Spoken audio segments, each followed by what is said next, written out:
I want to bring in Dr. Ben Carson. He's the former Housing and Urban Development Secretary under President Trump. Doctor, welcome back. Always good to see you. What's your reaction to the Supreme Court ruling? Well, I'm proud of the Supreme Court that they were able to put politics behind them and do what's right. There comes a time when you have to recognize that the Constitution is the thing that holds this nation together. Yep. And I'm glad that they were able to recognize that. And I hope it's a continuing trend.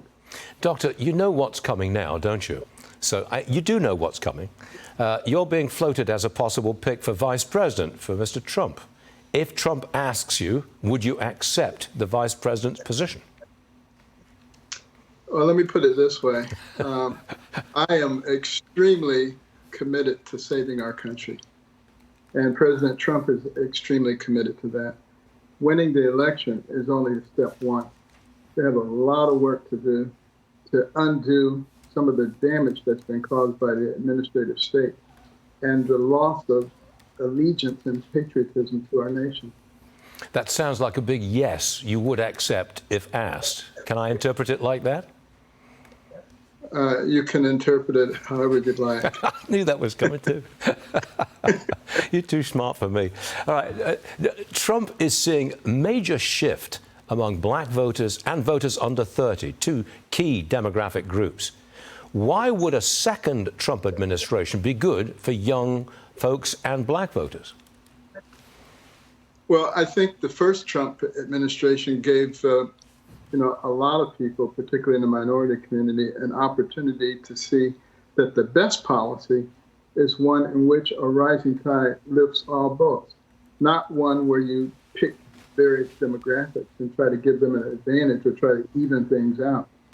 And that worked out extremely well in the black community.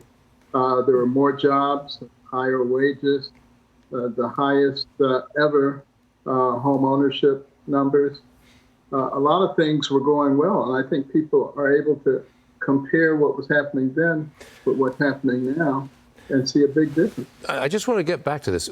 Am I right in saying that Trump was the only president for a very long time who has actually narrowed the income inequality gap? I believe he did that. Can you confirm it? Yes, absolutely. Recognize that income is derived largely from home ownership. You had the highest home ownership numbers under Trump. And the average renter has a net worth of about $5,000, the average homeowner about $200,000. That's a 40-fold increase. And a lot of the policies, particularly the progressives over the decade, have went toward getting people into housing, but as renters and not as owners. And I think that's a big difference and has accounted for a lot of the wealth gap.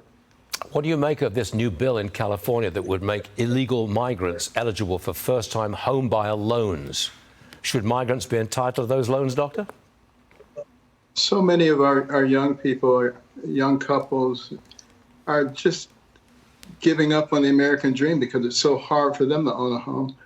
And now you got California trying to get homes for illegal immigrants. Are you kidding me? It's absurd. And, anytime when we're thinking about rights for criminals and people who are doing things illegally over the rights of our own people, we have a major problem. And I hope the American people recognize that. Dr. Ben Carson, thanks as always for joining us. Don't be a stranger to us. Come again soon, please. Dr. Ben Carson. Thank you, sir. Thank you. Okay.